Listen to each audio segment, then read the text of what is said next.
Oh my god. Hey, what's up? Hey, what's up, you guys? It is the Normal Outcast, and I am back finally. I don't know how many weeks it's been. 2 weeks since I posted. Um, but I am back with another unedited video. Probably.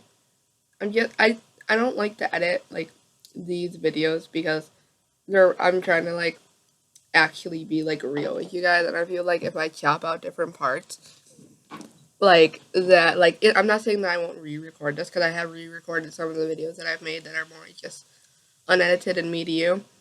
um but I don't like editing them because I feel like, oh, like, I don't want to keep anything from you. If I said it, then I meant it. Why can't I speak? But yeah, so I am back and I will be posting a video that I recorded about a weekish ago. Maybe a little less than a week ago. No, it was a week ago. It was exactly a week ago, actually. And I just need to edit that, and I'm most likely gonna post that unless I don't like it because I haven't actually looked at it for a whole week, and I'll explain why. But yeah, so let's just get into what this whole video is about. I tried to kill myself. Yeah. So, I know, like, that's, I don't know. I don't know what I was about to say. I was about to say something weird. What was I about to say? I don't know. These pills make my head weird. Um, but yeah, I tried to kill myself on Monday, September. Let me check the date. September 12th. It was about 8 p.m. and pretty much just like I had said in like recent videos. I think I have, at least. Like, I think I said something about it too in my grandpa's video. I think, I don't know. But recently I've been going through a lot of stuff and I've been trying to hide it and like stay positive. But just recently a lot of stuff had been going on, and like if you want to imagine it, it's like a pile of papers, and like it starts with one problem, like a piece of paper, and then it just keeps going and going and going until it's so high that it can't be steady and it's gonna fall. So I mean that's the best way I can explain it.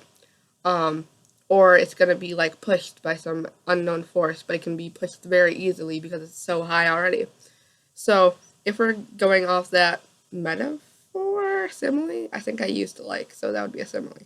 But if we're going off that like simile metaphor thing, then pretty much how the paper stack was for me for my depression and for everything that was going on, it was already to the stage where it was wobbling and ready to fall down. And pretty much that night, something happened that I don't feel like really talking to because it's kind of personal, but it was pretty much just like someone sneezed. Like it was that insignificant that like usually I could get over this thing and usually I can be fine with it if it had happened at any time. But because like it was already that high and I was already to that point, everything just came tumbling down. And I remember like instantly just like something snapped in my head, and I like first I started like hyperventilating and like I couldn't breathe, and then I started crying, and then I was like laying on my bed like hyperventilating and crying over what had just happened, which usually I would be like literally fine with because I've gone through it before. But at this point I wasn't, and so I do keep my self harm blades, and I never really have thought of the idea of getting rid of them. I mean, I know like people when they stop self harming, they're like, "Oh, I'm gonna flush my blades down the toilet," and be like, "Oh, you can't control me anymore or anything." But I just never felt the need to, and they were always there if I needed them. And in past videos, you can actually probably see cuts down my arms because here and there, because I have been depressed for so long, and like I said, it's been building up for so long that I have self harmed recently. But this was different. Like for people who self harm, usually it's to like distract yourself and to like relieve the emotions that are going on at the moment, but this isn't what that was for. Like, I remember I went in where I have my self-harm blades. I'm not going to show you, but I have like a little thing that I keep my self-harm blades in, and so I think it's like in some videos, like in the background you can see it, but it's in like this little pouch thing, and took I found the sharpest, newest blade from a razor that I had pulled apart a couple weeks ago, and the blade was actually still stuck in like the razor holder. And then so I pulled it out of the razor because I break razors to get the blades. I used to take them out of pencil sharpeners. And first I started on this wrist, and I remember when I was doing it, all I just kept repeating and crying, I want to die, I want to die, I want to die. And like usually I'll stop after like 10, I would say. But like I couldn't even feel it. Like there was no sting when it would cut through the skin. There was no pain. There was no nothing. Just all it was I would cut, and then all of a sudden I would see a bunch of blood because these were like cuts that were deeper than usual. Because like sometimes I won't even see blood. Sometimes it would just be scratches and everything. Like I got into the part where I don't need to cut so deep that I see blood. But like this time, like it was me literally digging it into my skin and cutting really hard and really fast, and like just blood pouring out. Like I remember at one point there was like literally a chunk like of my arm that was just completely blood. You couldn't see the cuts under it. You couldn't see the lines of cuts like with the other ones. All you could see was just a chunk of blood across my thing. And then, like I started cutting around. I'm not sure if you can see, but I started like cutting the other side of my arm. This is this side. It's not cuts anymore, it's just scars, but you can see all the scars from this time because I've never had scars on my arms. On my legs, yeah, on my arms, never. But usually that would be enough, and like, I had literally started like going onto this side of my arm, like the opposite side, which I never do. And I cut that all up, and then literally that still wasn't enough. I wanted to die. I wanted to bleed out. I wanted this life to end, and I switched to the next arm, and I just kept going and kept going and kept going, and then I just stopped, and I stared at them, and I stared at them, and I stared at them, and I just watched like blood literally pouring out of them. Like it wasn't stopping. Like I would wipe it away a couple times and just look at my hand where it would be on it, and it would just like come up, and so they were like pretty deep. And all of a sudden I got a text message from my best friend, shout out to Cassie, and I told her what was going on and everything, and got on a Skype call with her, and she pretty much talked me into telling my mom, and so that's what I did, and she brought me to the hospital, and I was actually transferred 3 times. So if you live in Rochester, there's Unity hospitals, and then there's Strong Hospital. There's only one hospital, I'm pretty sure, anymore that's not in Unity. So I went from Unity Hospital to St. Paul's Psychiatric Hospital or something. So I went to Unity and stayed there from 8 to 12 with all they did was talk to me, and they cleaned my wounds, and then they bandaged them up. Then I went to St. whatever the fuck, and they talked to me, and they put me in a room, and they wouldn't let me leave because I wanted to leave. I was like, at that point, I didn't care anymore. Like, I still, like, had those thoughts, and I was still super sad and depressed, but, like, I just wanted to go home at that point. But they wouldn't let me because they said I was a danger to myself.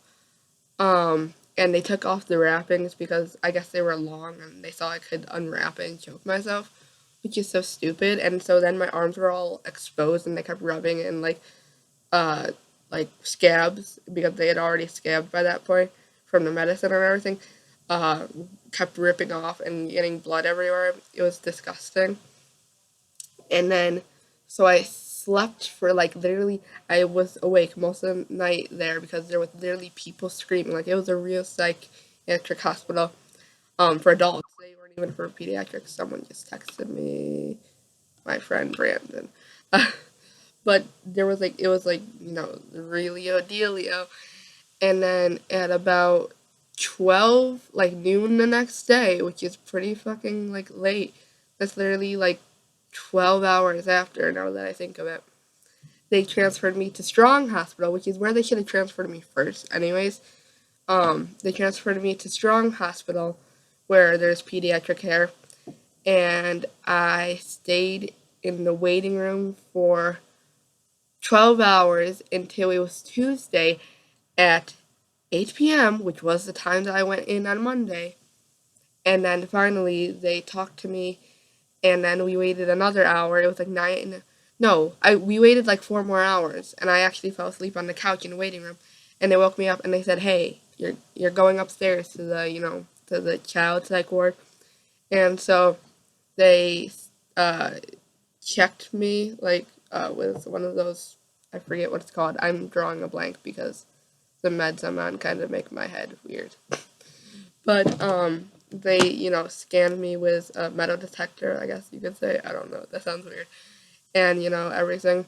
And then they wheeled me up with my hoodie that had strings, so I couldn't wear it, and my Converse, which I obviously couldn't wear because of the laces. And so they wheeled me up there, and it was about 11, so it was now, because I've been there before, I knew that it was an hour after when everyone goes to sleep. And I got my room next to Danita. Oh, that's not the name he likes to go by.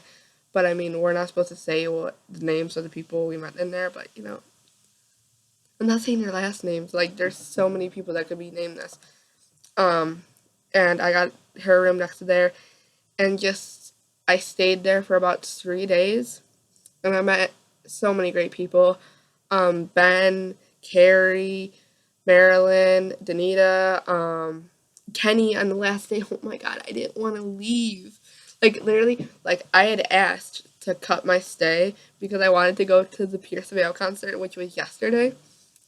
But, like, at the point when I was leaving on Friday, I, like, literally didn't want to go because Ben had come the day after me, so I only knew him for a couple days, and I didn't want to leave him and Carrie and Danita because Marilyn left the same day to partial as me, and partial was like half the day, and then you just go home for the rest of the day, and then Marie had left that earlier that day too. I don't know if she had gone to partial or she had just gone home, and so I was like leaving so many friends there, and we weren't allowed to like exchange numbers. Like, the fuck. So, although I did exchange numbers with my one friend, oh god, he's gonna kill me. What is her name? I don't know what her name is. She hasn't called me yet, though, so they might have confiscated it because I know I saw the nurse go into her room right after I gave her my number, which fucking sucks. Um, but yeah, I left so many friends. But luckily, I'm gonna see my one friend Carrie on Monday because I am going back into partial, so I won't be in school for 2 whole weeks because I'm going into partial. And for people who aren't around here or who've never gone to um, a medical hospital, a medical hospital, all hospitals are medical, a psychiatric hospital, pretty much partial is you go at what their beginning of the day would be when you're an inpatient, and you stay until 2 o'clock. I think that's when it ends, and then you get the whole rest of the day and night alone. So it's almost like school, but it's not only school. It's like they also have, psychiatric help. They're like they have therapists and stuff that will talk to you, and you also do activities with, other people. And then you have something called school, which is more just like tutoring for 2 hours, 1 hour at one point, and then you get a break for activities, or at least that's how it was for inpatient, and then another hour of school. So I don't know exactly how it is for partial. I'm going to be checking it out on Monday. I was supposed to stay inpatient until Monday, and then they were going to bring me straight to partial.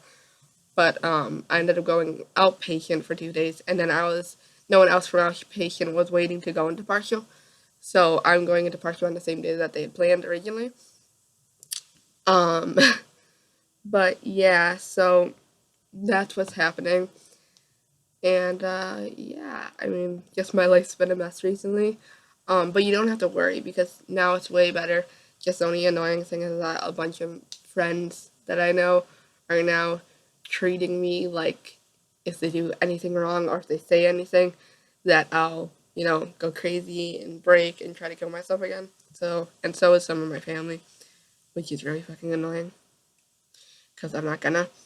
Um, but yeah, I'm totally fine. So don't worry about that. And I'm now on anxiety pills and antidepressants, so that would definitely help. I actually just took my antidepressant like 5 minutes ago because I didn't know my mom had already gotten it. And then my anxiety pills are only if I need it. Um, but yeah, I mean, that's pretty much all that's been happening in the last week. And then before that, it was just me. It was like everything happening with my grandpa and school starting and all that stuff. So that was kind of like nothing really happened that week that is worth talking about. But yeah, so I'm totally okay now, and I do plan on making more videos. I'm probably gonna see a couple of my friends and start filming with them too because I want more videos where I'm with my friends and just all that stuff. So yeah, that's pretty much it. And I don't know what else to say. But yeah, so I'll see you in the next video. I love you guys so much. Keep growing strong. If you're ever feeling depressed or sad, I am here. Like, I know a lot of YouTubers say that and say they care, but I am literally here. Like, I will put my email in the fucking thing, and you can email me, and I will fucking talk to you. You can also talk to me on Instagram. I'm always up to talk to people who are depressed. You can talk to me on Twitter if you follow me there. You can Snapchat me, not right now because my phone is broken, and on like this little phone kind of thing that I have right now, it doesn't work. You can text me on Kick. I'll put that in the description. You can call hotlines if you want anything. Please don't go to the point that I was because you guys all mean so much to me. Like people that I haven't met, people that maybe one day I will meet. Like if, I actually get big enough to get a meetup or anything. That'd be really fucking cool. We're already to 800 and I'm so excited to reach 1,000. Oh my god. My voice for a second. But yeah, so that's all. I don't know what else to say. Sorry, my head is just not here right now. But yeah, bye.